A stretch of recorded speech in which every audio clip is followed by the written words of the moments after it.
사무엘상 3장 19절부터 21절까지 함께 읽겠습니다.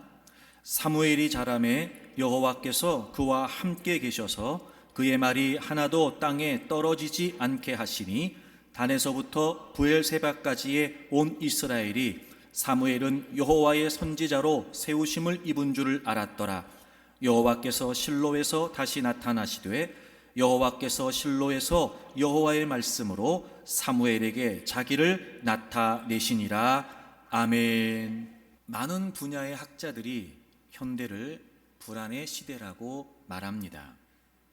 미국의 경제학자 게일 브레이스는 세계적 명저인 자신의 책 불확실성의 시대에서 현대 사회를 불확실성과 확신성의 시대로 규정했습니다. 그는 우리 사회가 다양한 분야로 발전해 가고 있기 때문에 예측 가능성이 점점 낮아지고 그에 따라 불확실성이 높아지고 있기 때문에 불안은 점점 더 커지고 있다고 합니다. 인간은 언제나 불안했고 현대는 더욱더 불안하다는 겁니다. 미국의 시인 위스턴 휴 오드는 불안의 시대라고 하는 작품으로 보도, 문학, 음악 부분에서 가장 권위 있는 상이라고 일컬어지는 퓰리처 상을 수상하기도 했습니다. 그만큼 많은 사람들의 공감을 받았다는 의미이기도 하겠지요. 그리고 이 오든의 시의 영감을 얻어서 세계적인 작곡가이자 지휘자인 레너드 번스타인은 불안의 시대라고 하는 교향곡을 작곡하기도 했습니다. 불안, 이것이 바로 오늘을 살아가고 있는 우리의 존재의 중요한 키워드가 아닌가 싶습니다. 이 불안에 관해 철학자들은 또 이런 의미로 설명을 하기도 합니다. 독일의 실존주의 철학자 하이데거는 우리의 인생은 어디로 와서 어디로 가는지 모르는 내던져진 존재라는 것입니다. 바로 그것이 우리 실존의 불안의 근본 이유가 된다는 거지요. 즉, 우리의 존재는 아무런 목적도 없이 우연히, 게다가 도저히 이길 수 없을 것 같은 세상에 내던져진 존재라는 겁니다. 자신의 의사와는 무관하게 이 세상에 내던져진 존재이고, 그렇기 때문에 언제나 존재론적인 불안과 염려를 가지고 산다는 거예요. 그래서 하이데거는 인간을 인간으로 칭하지 않고 거기에 있는 존재라고 하는 의미의 독일어 다자인, 현 존재, 이렇게 표현하기도 했습니다. 거기라는 내던져진 자리에 존재하는 것이 인간이라는 거지요. 그래서 존재론적인 불안을 늘 안고 살 수밖에 없다고 설명하기도 합니다. 언뜻 생각해보면 이들의 설명이 맞는 듯 여겨지기도 합니다. 사실 여러분, 우리 모두는요, 그 누구도 스스로의 의사나 의지로 세상에 태어난 사람은 한 사람도 없기 때문에 그렇습니다. 그래서 어쩌면 그렇게 우리는 우리의 의사와 무관하게 내던져진 거야 라고 하는 말이 어느 정도 수긍이 될 수도 있습니다. 하지만 과연 그럴까요? 사랑하는 교우 여러분, 여러분은 여러분의 존재에 관해 어떻게 생각하십니까? 이스라엘의 사사시대 말기는 영적인 암흑기였고 정치적인 혼란기였습니다. 타락하고 부패한 시기였습니다.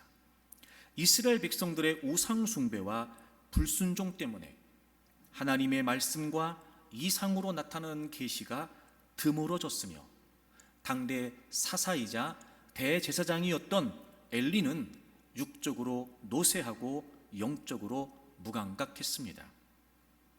이런 혼탁하고 어지러운 시기에 하나님께서는 새로운 지도자를 세우실 것을 계획하십니다.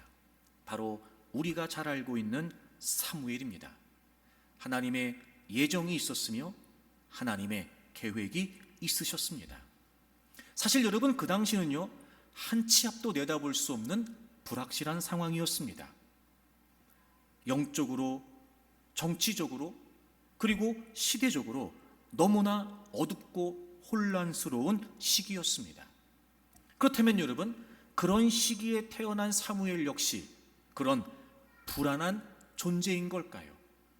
그렇게 불확실한 상황 속에 태어났기 때문에 그 역시 불안을 안고 살아가야 된다는 의미인 걸까요?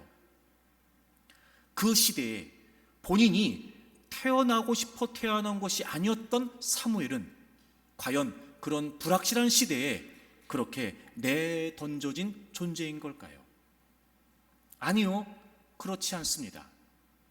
사무엘은 그 불확실한 시대에 내던져진 것이 아니라 확실하신 하나님에 의해 보내진 존재였던 겁니다. 분명한 하나님의 계획이 있었고 하나님의 예정이 있으셨습니다. 그리고 하나님께서는 그 시대에 그를 보내신 것이었습니다. 그러므로 그가 불확실한 시대에 태어난 것은 맞지만 결코 그의 존재는 불안한 존재일 리가 없습니다. 그렇습니다, 여러분. 우리는 한 치 앞도 내다볼 수 없는 불확실한 시대를 살고 있습니다. 우리를 둘러싸고 있는 다양한 많은 상황들이 점점 우리의 미래를 불투명하게 만듭니다. 불안할 수밖에 없습니다. 두려울 수밖에 없습니다. 그럼 그렇다 하여 우리가 그렇게 살아야만 하는 걸까? 아니요, 여러분, 그렇지 않습니다. 분명히 우리에게는 하나님께서 계십니다. 그분께서 우리를 창조하셨습니다. 그분께서 우리를 보내셨습니다. 그래서 우리가 존재하는 것입니다.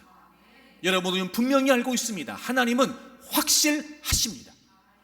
그러므로 확실한 그분을 우리가 확신한다면, 확실한 그분께서 나를 보내셨다는 사실을 확신한다면 얼마든지 불확실한 시대에 살고 있지만 우리의 존재는 확실할 수 있습니다. 하나님 없이 인생을 이야기하니까, 하나님 없이 인생을 해석하려고 하니까, 하나님 없이 인생을 생각하려고 하니까 그것처럼 불안하고 두려운 삶이 없는 것입니다. 하지만 우리의 인생이 확실하신 하나님에 의해 보내진 인생이라고 하는 것을 확신하게 된다면 그 어떤 불확실하고 불투명한 삶의 정황 가운데서도 우리는 보다 더 확신 있게 살아갈 수 있습니다. 소설을 쓰는 방식 중에 전지적 작가 시점이라고 하는 방식이 있습니다. 작가가 소설 속의 등장인물의 내면 세계와 외부 세계를 모두 관장하면서 이야기를 이끌어가는 방식입니다. 여기서 전지적이라고 하는 말은 무제한적이고 전권적인 의미를 내포합니다. 마치 신이 인간의 과거, 현재, 미래를 총괄적으로 볼 수 있는 능력과도 비견됩니다. 하지만 소설에서의 전지적 시점은 소설이 전개되는 순서와 그 테두리에 한정됩니다. 즉, 그 이야기라고 하는 시간과 공간에 제한을 받지요. 전지적 작가 시점도 제한이 있습니다. 하지만 여러분, 우리의 하나님은 그 어떤 제한도 제약도 없으십니다. 어느 때나 어느 곳에서나 자유자재하십니다. 시간과 공간을 초월해서 동시적으로 존재하시고 역사하십니다. 우리의 삶이 그분에 의해서 보내진 것입니다. 다시 말하면 여러분, 우리의 인생을 전지적 하나님 시점으로 보게 되면 얼마든지 우리의 인생은 확실합니다. 결코 여러분의 인생은 텅 빈 무대에 대본 없이 덩그러니 올라선 배우 같은 인생이 아닙니다. 인생이라고 하는 널뛰넘불 바다에 표류하듯이 무작정 가련하게 던져진 것도 아닙니다. 확실하신 하나님에 의해 보내진 보다 확실한 존재입니다. 사랑하는 교우 여러분, 지금 여러분이 어떤 불확실하고 불투명한 상황 가운데 있다 할지라도 저는 여러분이 여러분의 인생을 전지적 하나님의 시점으로 바라보고 이해하고 확신할 수 있기를 바랍니다. 무엇보다 오늘 말씀을 통해서 확실하신 하나님이 여러분의 하나님이시라고 하는 사실을 확신할 수 있기를 바랍니다. 그 확실하신 하나님의 시점으로 여러분의 인생을 바라봄으로 말미암아 여러분의 인생도 확실하다라고 하는 사실을 깨우칠 수 있기를 바랍니다. 말씀을 듣는 가운데 불안의 이유들을 찾아내면서 여러분 그 모든 염려와 근심과 두려움들을 떨쳐내는 은혜도 있기를 바랍니다. 여러분의 삶을 불안하게 만들고 여러분의 삶을 힘겹게 만드는 그 모든 상황으로부터 자유케 되는 은혜도 있기를 바랍니다. 그렇다면 여러분, 우리의 인생을 전지적 하나님의 시점으로 이해한다는 게 어떤 의미일까요? 오늘은 먼저 사무엘의 출생에 관련된 이야기를 좀 여러분과 나누려고 합니다. 사무엘은 레위인이었던 아버지 엘가나와 어머니 한나 사이에서 태어나게 됩니다. 한나는 처음부터 아이를 낳을 수 없었던 것이 아니었습니다. 한나는 아이를 낳지 못했습니다. 그런데 남편이었던 엘가나에게는 또 다른 아내 분인나가 있었어요. 근데 분인나에게는요 아들이 있었습니다.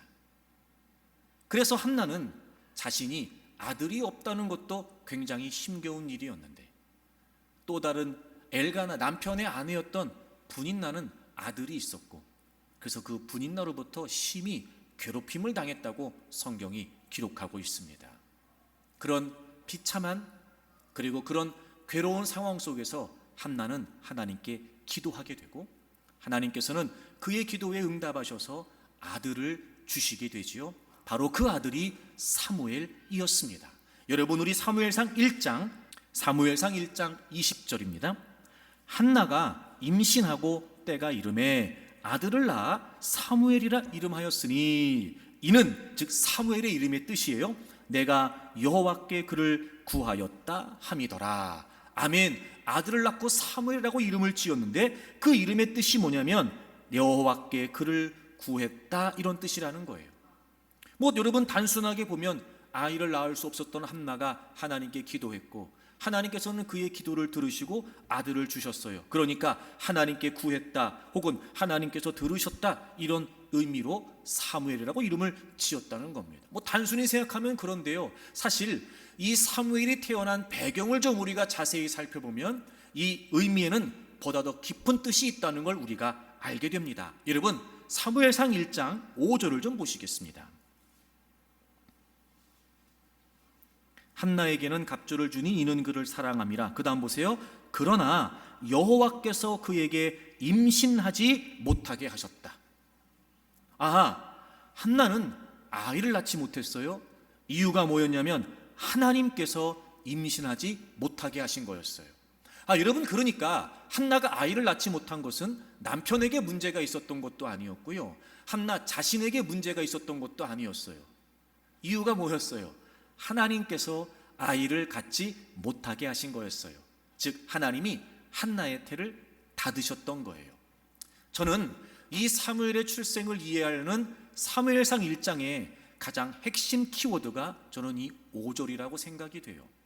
하나님께서 한나에게 아이를 낳지 못하게 하셨어요.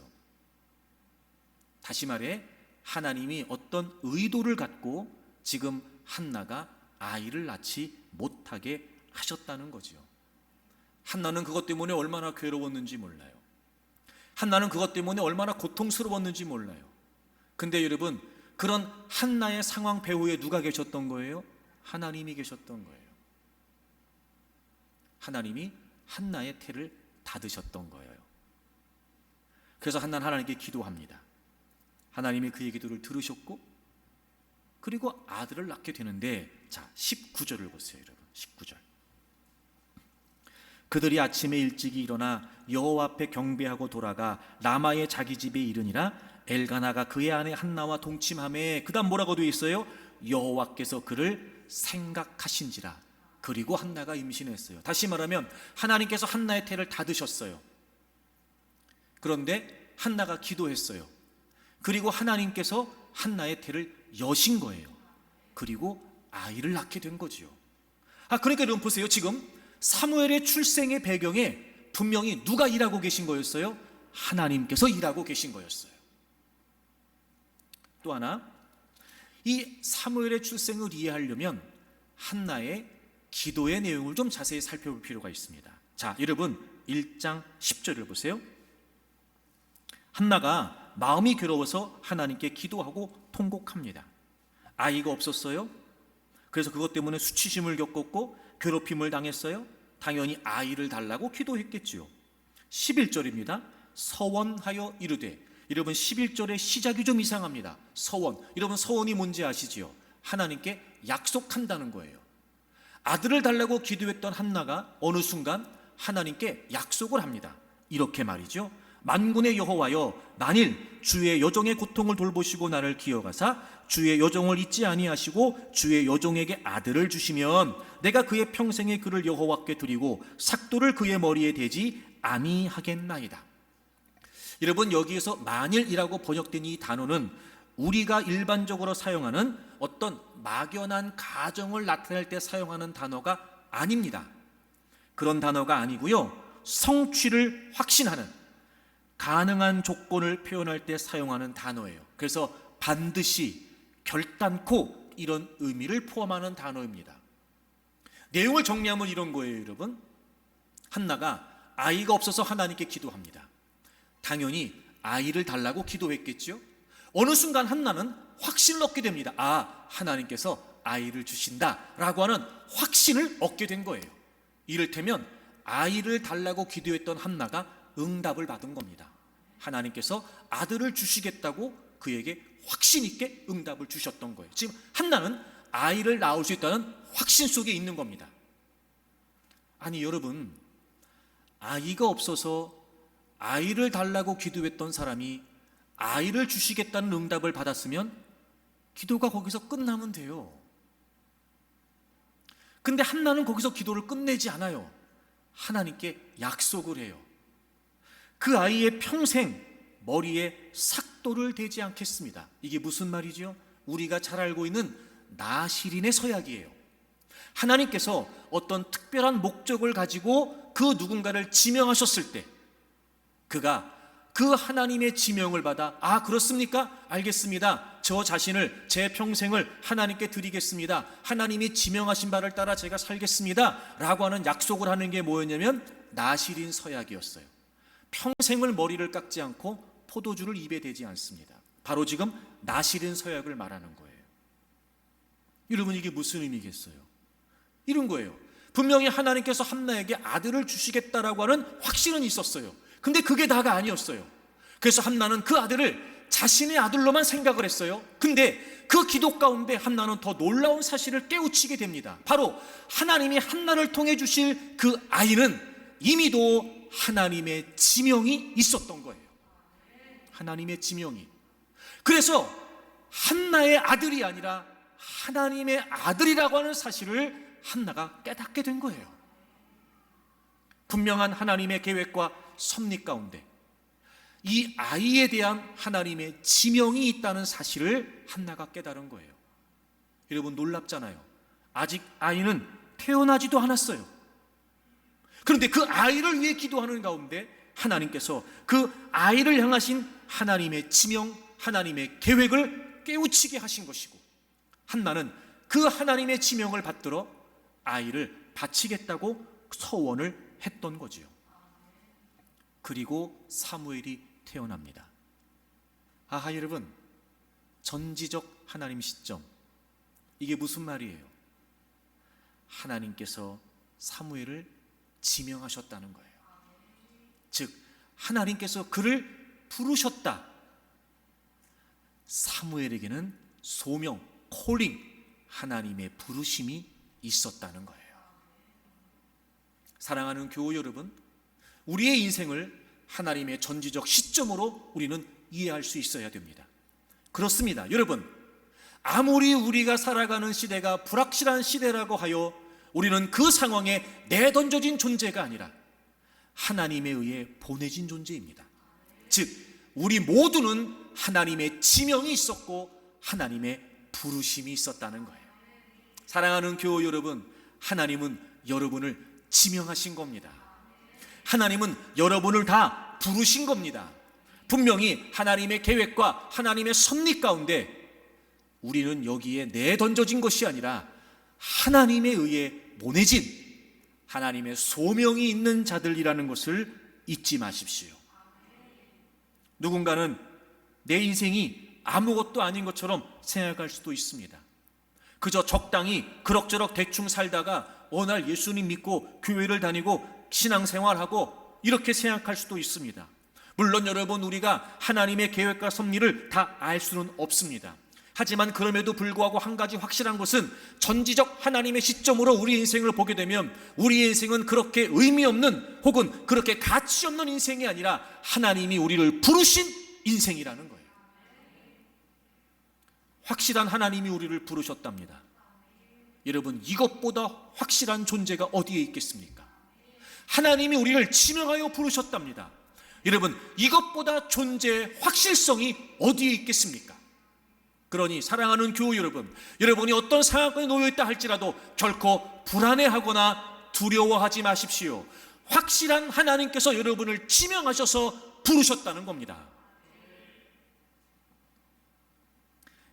사무엘은 이렇게 드라마틱한 과정이 있으니까 그걸 확신할 수 있지만 나는 그냥 태어난걸요.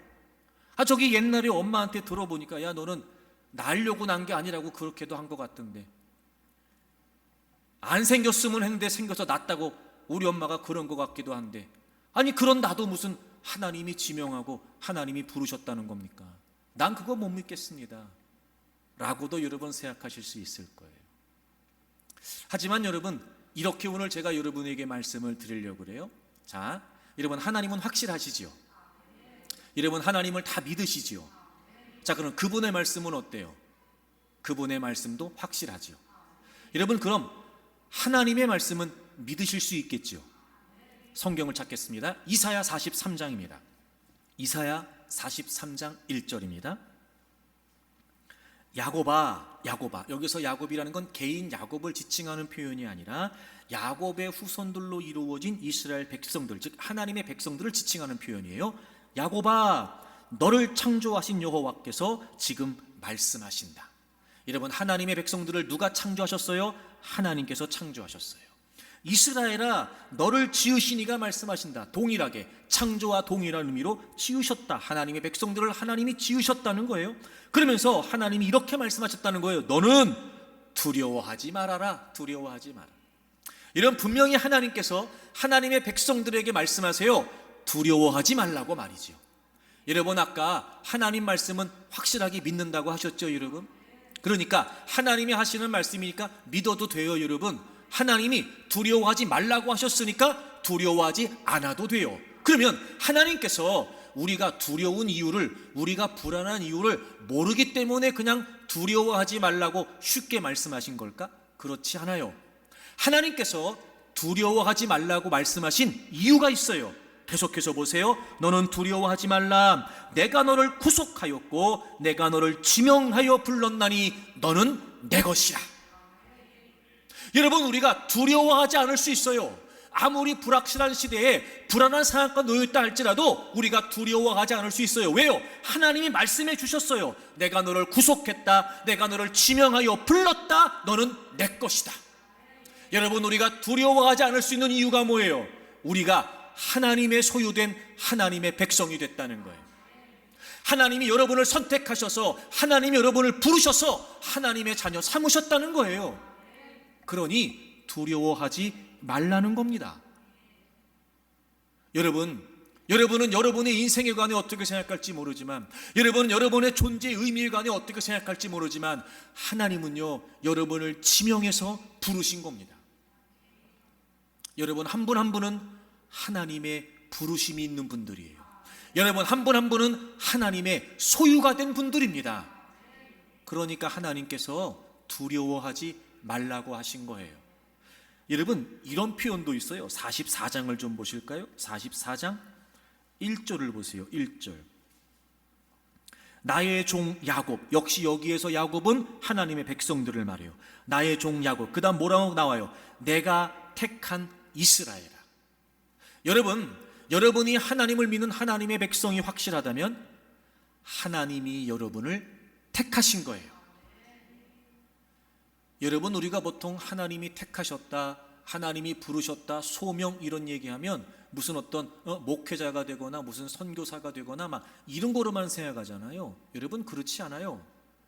여러분 한 분 한 분 하나님이 택하신 거예요. 그래서 하나님 말씀하세요. 너를 만들었다, 너를 모태에서부터 지어냈다. 야, 여러분 놀랍지 않아요? 우린 부모에 의해서 태어난 줄 알았는데 우리를 모태에서 지으신 분이 누구시래요? 하나님이시래요. 이게 무슨 말이에요? 그러니까 우리가 모태에서 지어지기 전부터 하나님은 우리를 지명하고 부르신 거였어요.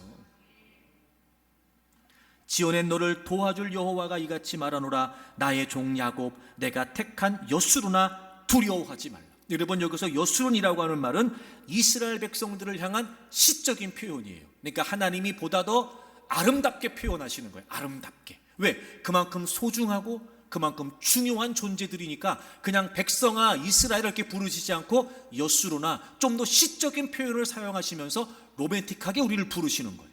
여수로나. 그러면서 동일하게 뭐라고 말씀하세요? 두려워하지 말래. 여러분, 여러분의 존재를 전지적 하나님의 시점으로 이해할 수 있기를 바랍니다. 그리고 여러분 스스로 생각하는 여러분의 존재, 여러분 상황들에 의해서 주어지는 나름대로 여러분의 존재, 남들이 평가하는 여러분의 존재가 아니라 지금 우리의 삶의 근원 되신 하나님께서 우리에게 말씀하시는 이 확실한 하나님의 말씀을 근거로 저는 여러분들이 여러분들의 존재의 의미를 깨우칠 수 있기를 바랍니다. 하나님이 부르셨습니다. 하나님이 선택하셨습니다. 하나님이 지명하셨습니다. 여러분, 확실한 하나님이 우리를 선택하신 것만큼 우리의 삶에 확실한 게 어디 있겠어요? 확실한 하나님께서 우리를 부르셨다는 이 말씀만큼 우리의 존재, 확실성을 가질 수 있는 말씀이 무엇이 있겠습니까? 그러니 여러분, 어떤 불확실하고 불투명한 상황 가운데 있다 할지라도 저는 여러분들이 불안해하거나 두려워하지 않기를 바랍니다. 그런데 문제가 뭐냐면 그럼에도 불구하고 자꾸 우리는 우리의 삶의 정황 속에서 이 하나님의 말씀이 의심되는 거예요. 이런 이유가 아닐까 싶어요. 마태복음 4장에 보면 예수님께서 공생의 사역을 앞두시고 40일을 금식하시지요. 그리고 광야에 나오셔서 사단에게 시험을 받으세요. 여러분이 잘 아시는 것처럼 그 예수님께서 시험을 받으셨던 내용 중에 하나가 뭐냐면 사단이 예수님에게 돌덩이를 가리키면서 이 돌을 가지고 떡을 만들어 먹으라는 거예요. 사실 여러분, 얼핏 보면 그 도전은 배고픔 혹은 떡에 관련된 시험인 것처럼 보여지는데 사실은 그렇지 않아요. 여러분, 마태복음 4장을 찾아보세요. 마태복음 4장입니다. 사단이 예수님에게 이렇게 이야기를 합니다. 4장 3절입니다. 시험하는 자가 예수께 나와 이르되 네가 만일 하나님의 아들이거든, 너 진짜 하나님의 아들이면, 야, 너가 정말 하나님의 자녀야? 너가 정말 하나님의 아들이냐? 그러면 이 돌로 떡덩이가 되게 하라, 이렇게 얘기했어요. 여러분, 정말 이 유혹의 중요한 포인트는 돌이 떡이 되게 하라가 아니고요, 너가 하나님의 아들이거든, 이 내용이에요. 자, 여러분, 예수님께서 돌을 떡으로 만드실 수 있는 능력이 있으세요? 없으세요? 있으시지요. 자, 그런데 여기서 한 가지 더. 그럼 예수님께서 돌을 떡으로 만들지 않으시면 하나님의 아들이 아니신 거예요? 그럴 리가 없어요. 자, 보세요 여러분, 하나님의 아들이신 그분께서 능력을 행하시는 거예요. 그런데 능력을 행하시기 때문에 하나님의 아들은 아니신 거예요. 근데 사단은 교묘하게 하나님과 예수님 사이의 틈을 비집고 들어와서 야, 너가 진짜 하나님의 아들이야? 그럼 이 정도는 해야지. 야, 네가 진짜 하나님의 아들이냐? 그럼 먹는 건 책임질 수 있어야지. 야, 너 배고프지? 이 돌을 가지고 떡을 만들어 먹어. 이렇게 지금 사단이 예수님께 제안하는 거예요. 기가 막히죠, 여러분. 원수 마귀는요, 이렇게 간교합니다. 이렇게. 그럼 이런 말을 들으면 딱 어느 순간, 그래, 나는 돌을 떡으로 못 만들 것 같은데 난 하나님의 아들이 아닌가? 나는 이게 모자란데? 나는 지금 이렇게 불안한데? 내 상황은 지금 이런데? 그럼 난 하나님의 아들이 아닌 건가? 그런 마음이 드는 거예요. 근데 여러분, 그렇지가 않아요. 자, 3장 17절 보시겠어요? 바로 위에 예수님께서 침례 요한에게 침례를 받으세요. 그리고 물에서 올라오셨어요. 성령님이 비둘기같이 임하셨어요. 17절, 3장 17절, 하늘로부터 소리가 있어 뭐 하셨어요? 말씀하시되, 하나님이 말씀하셨어요. 이는 내 사랑하는 아들이요 내 기뻐하는 자라. 여러분, 그런 능력, 소유, 그런 것과 전혀 상관없이 이미 하나님께서는 예수 그리스도를 향해 너는 내 아들이야 라고 말씀해 주셨어요. 그래서 예수님은 그게 확실하셨어요. 그 사단을 향해 이렇게 말씀하시죠. 기록되었으되. 자, 하나님의 말씀으로 예수님은 하나님의 아들이라고 하는 사실을 확신하시고, 동시에 그 사단의 유혹을 바로 그 하나님의 말씀으로 물리치세요. 기록되었으되, 하나님의 말씀으로 지금 말씀하시는 거예요. 사람이 떡으로만 사는 게 아니라 하나님의 말씀으로 산다. 이게 무슨 말이에요? 내가 얼마든지 돌을 떡으로 만들 수 있지만 난 그거 안 해. 나는 하나님의 아들이 분명하다. 그러므로 나는 하나님의 말씀대로 산다. 하나님 말씀대로. 하나님의 아들이니까 내가 하나님 말씀대로 사는 거다. 난 능력으로 살지 않아. 난 그런 능력으로 사는 게 아니다. 난 하나님의 말씀대로 산다. 무슨 말씀이에요? 하나님 말씀으로 예수님이 하나님의 아들이라고 하신 것을 확신하고 계시는 거예요. 여러분, 우리가 종종 그렇지 않은가요? 소유, 기능, 재능, 경력, 재력, 실력, 자꾸 이런 것 때문에 그런 게 좀 모자라고, 그런 게 좀 부족하고, 그런 게 좀 없는 것 같으면 내가 하나님의 자녀가 아닌 것처럼 생각되는 거예요. 그런 것 때문에 좀 힘들고 어려운 상황에 처하게 되면 내가 하나님의 아들이라는 게 자꾸 의심되는 거예요. 그런 상대적인, 그런 세상적인, 그런 세속적인 가치에 의해 내가 하나님의 지명을 받고 하나님의 부르심을 받은 자녀라고 하는 사실을 자꾸 놓치는 거예요. 보세요, 여러분. 그래서 불안한 거예요. 확실한 하나님께서 나를 선택하셨다, 나를 지명하셨다, 나를 부르셨다. 여러분, 이게 확실해지면 절대로 우리 인생은 불안하지 않습니다. 근데 문제는 다양한 많은 상황 속에 있는 우리에게 원수 마귀가 끊임없이 우리를 유혹하는 거예요. 아주 간교하게 말입니다. 그러면서 우리가 하나님의 부름을 받은, 하나님의 선택을 받고 하나님의 지명을 받은 하나님의 자녀라고 하는 사실을 자꾸 망각하게 만드는 거예요. 사랑하는 교우 여러분, 예수님께서 확신 있게 하나님의 말씀으로 그 모든 유혹을 물리치셨던 것처럼 지금 여러분이 있는 상황과 형편 속에 여러분에게 어떤 생각이 든다 할지라도 떠오르는 모든 생각을 품으려고 하지 말고 이 확실한 하나님의 말씀으로 여러분의 생각을 지켜내십시오. 그럼에도 불구하고 나는 하나님의 선택을 받은 사람이다. 그럼에도 불구하고 나는 하나님의 자녀이다. 나는 하나님의 소명이 있는 사람이다. 이미 내가 못해서 지어지기 전부터, 창세 전부터 하나님은 나를 하나님의 계획과 섭리 안에 지명하고 부르셨다. 끊임없이 하나님 말씀 앞에서 다시 한번 여러분의 존재의 의미를 살피고, 여러분 그 모든 염려와 불안들을 하나님의 말씀으로 완전하게 떨쳐낼 수 있기를 바랍니다. 떡을 만들던 만들지 못하던, 소유가 많건 적건, 혹 지금 내가 실패의 자리에 있다 하여 성공하건 실패하건 상관없습니다. 우리가 외모가 뛰어나서 하나님이 우리를 부르셨나요? 많이 배워서 하나님이 우리를 부르신 겁니까? 많이 가지고 있어서 하나님이 우리를 부르셨나요? 그렇지 않습니다. 여러분, 하나님이 우리를 부르셨다를 생각해 보세요. 죄와 사단의 권세 아래 우린 우리의 죄 때문에 처절한 운명 속에 있었습니다. 심판이, 멸망이 결정지어져 있는 그런 버려진 인생을 살고 있었다고요. 그런 모습의 우리를 하나님께서는 전적인 그분의 은혜와 사랑으로 말미암아 주권적으로 우리를 건져주셨어요. 그렇게 우리를 선택하셨고 그렇게 우리를 불러주셨습니다. 그러니 여러분, 어떤 상황에서도 흔들릴 이유가 없습니다. 어떤 상황에서도 우리가 의심할 이유가 없습니다. 나는 하나님이 선택하신, 하나님의 부르심을 받은 하나님의 자녀라는 거예요. 여러분, 에베소서 2장에 가면은요, 하나님께서 하나님의 백성들에 관해 이런 표현도 쓰셨어요. 우리를 작품이 되게 하셨대요. 작품. 하나님이 우리를 작품으로 만드셨대요. 상품이 아니고 작품이요. 여러분, 상품과 작품에는 차이가 있죠.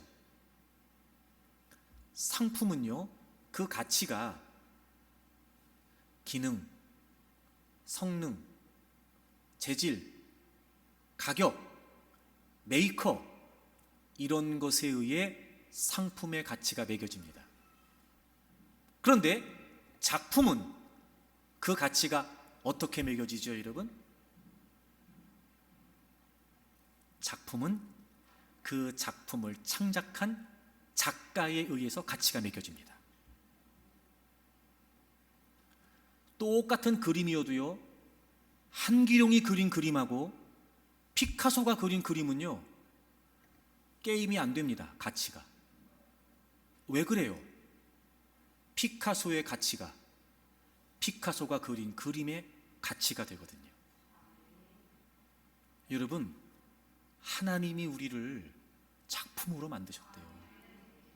다시 말하면 여러분 한 분 한 분의 존재 속에 누구의 가치가 담겨져 있는 거예요?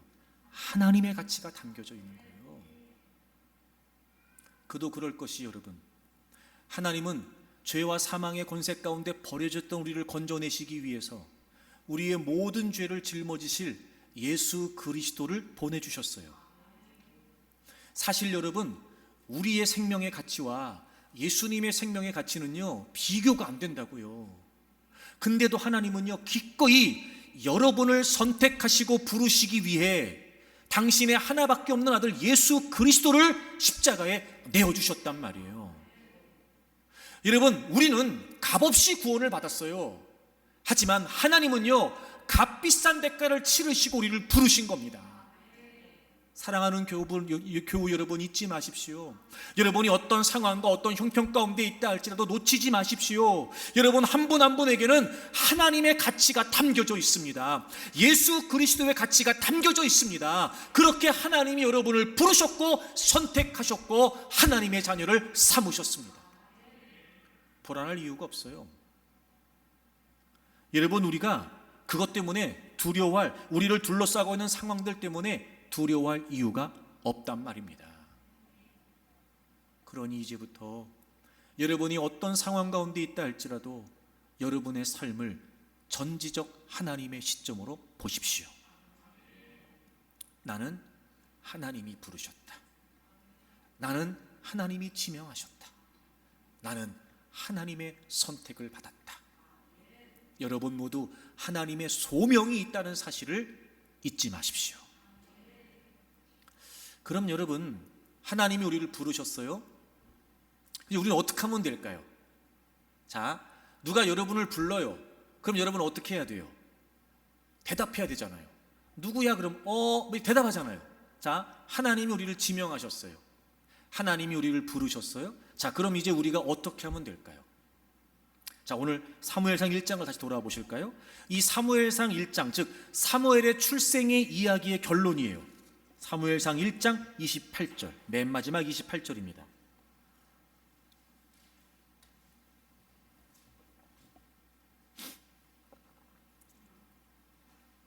사무엘상 1장 28절을 보세요. 그러므로 나도 그를 여호와께 드리되 그의 평생을 여호와께 드리나이다 하고 그가 거기서 여호와께 경배하니라. 자, 우리가 사무엘의 출생의 배경을 다 살펴봤습니다. 하나님은 이미도 사무엘을 지명하고 부르셨어요. 그리고 이제 하나님이 말씀하신 대로 한나가 아들을 낳습니다. 그리고 한나가 하나님께 고백해요. 나도 그를 하나님께 드리겠습니다. 하나님이 주신 그 아들, 내 아들이 아니라 하나님이 지명하신 바로 그 하나님의 아들, 하나님, 제가 하나님께 드리겠습니다. 자, 하나님의 지명이 있었어요. 하나님의 부르심이 있었다고요. 그래서 한나가 어떻게 했죠? 그 아들을 하나님께 드렸어요. 여러분, 하나님이 우리를 부르셨어요. 하나님이 우리를 지명하셨죠. 이제 우리가 어떻게 하면 돼요? 우리의 존재를 하나님께 드리면 돼요.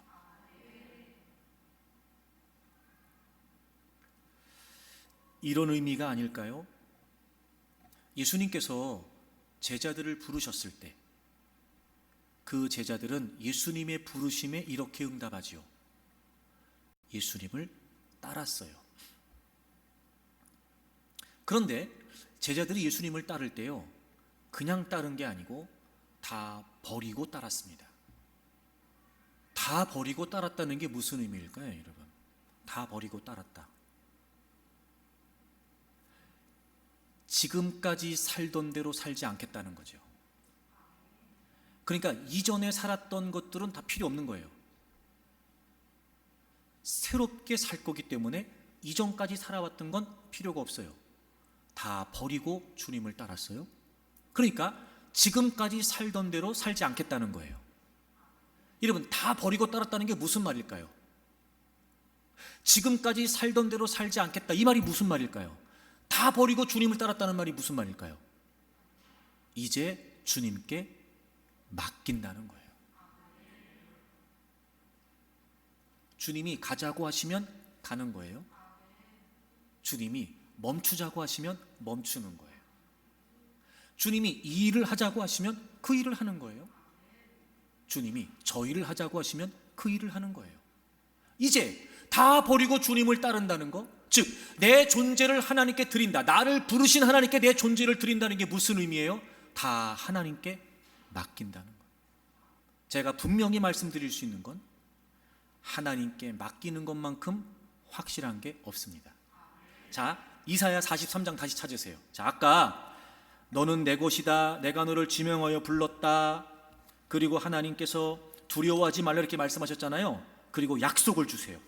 정말 그렇게 하나님의 부르심에, 하나님의 지명하심에 자신을 맡기게 되면 하나님이 약속을 주신 게 있어요. 43장 2절 보세요. 43장 2절. 네가 물 가운데로 지날 때에 내가 너와 함께 할 것이라. 강을 건널 때에 물이 너를 침몰하지 못할 것이며 네가 불 가운데로 지날 때에 타지도 아니할 것이요 불꽃이 너를 사르지도 못하리니 대저 나는 여호와 네 하나님이다. 자, 보세요. 하나님이 부르셨어요. 너는 내 것이야. 알겠습니다. 하나님 저를 부르셨죠. 제가 이제 하나님께 맡기고 하나님 따르겠습니다. 그래, 나만 따라와. 내가 너와 함께 할 거야. 그리고 너희들이 물 가운데로 지날 수 있다, 강을 건널 수 있다, 불 가운데로 지나갈 수 있다. 하지만 너희들은 내 것이니까, 내가 불렀으니까, 내가 택했으니까 물이 너희들을 침몰치 못할 것이며 불꽃이 너희들을 사르지 못할 것이다. 무슨 말이에요? 하나님께 맡기고 하나님을 따르면 하나님이 책임지시겠다는 거예요. 제가 중요한 말씀 드릴게요. 하나님을 따르지 않으면 물가를 만나지 않습니까? 하나님께 여러분의 인생을 맡기지 않으면 강을 만나지 않나요? 불꽃을 만나지 않나요? 아니요. 그럼 여러분, 선택하기 너무 쉽지 않아요? 어차피 우리 인생은 물을 만나야 되고 강을 건너야 되고 불길을 지나가야 되는 인생이에요. 그 어떤 것도 보장되지 않아요. 다 불투명하고 불확실합니다. 그래, 놀랍잖아요. 하나님이 나를 부르셨으니까 내가 하나님께 맡기고 하나님을 따르면 하나님이 우리와 함께 하셔서 물가를 지나갈 수도 있지만, 강을 건널 수도 있지만, 그 물이 우리를 침몰하지 못한대요. 그러면 되는 거 아니에요? 불길을 지나갈 수도 있어요. 하나님을 믿지만, 하나님을 따르지만 불길을 지나갈 수 있어요. 하지만 불꽃이 우리를 사르지 못하게 하시겠대요. 뭘 선택하는 게 낫겠어요? 하나님을 따르는 게 낫겠어요? 여러분 나름대로 살던 대로 사는 게 낫겠어요?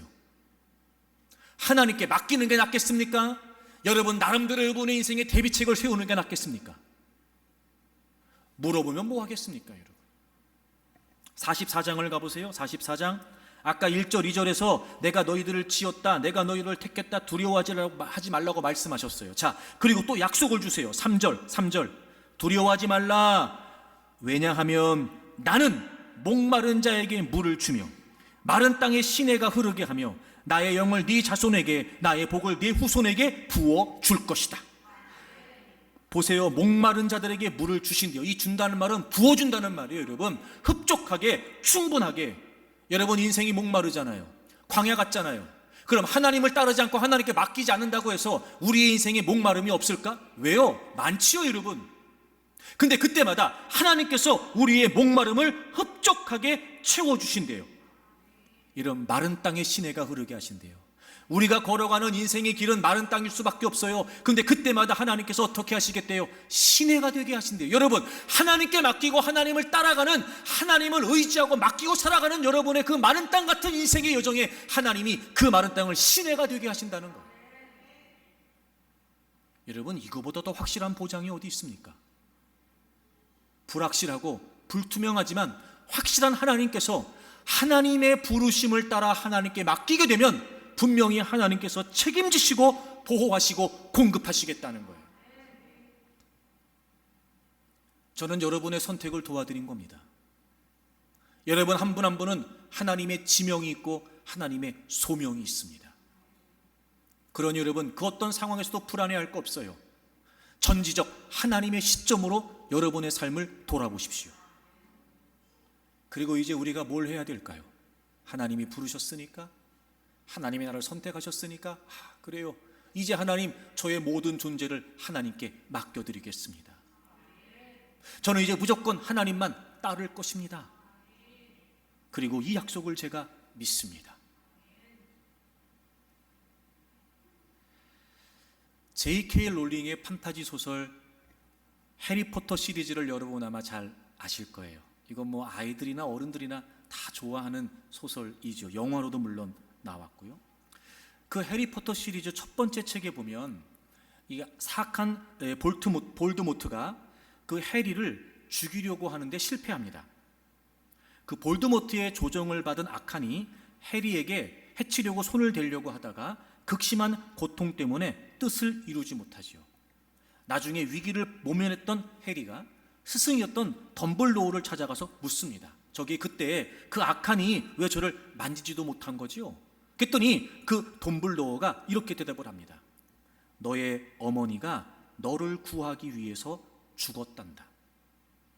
너의 어머니의 사랑처럼 강한 사랑은 흔적을 남기기 마련이지, 상처가 아니라 눈에 보이지 않는 표시다. 깊은 사랑을 받으면 영원한 보호막이 생긴다. 이렇게 얘기를 해줘요.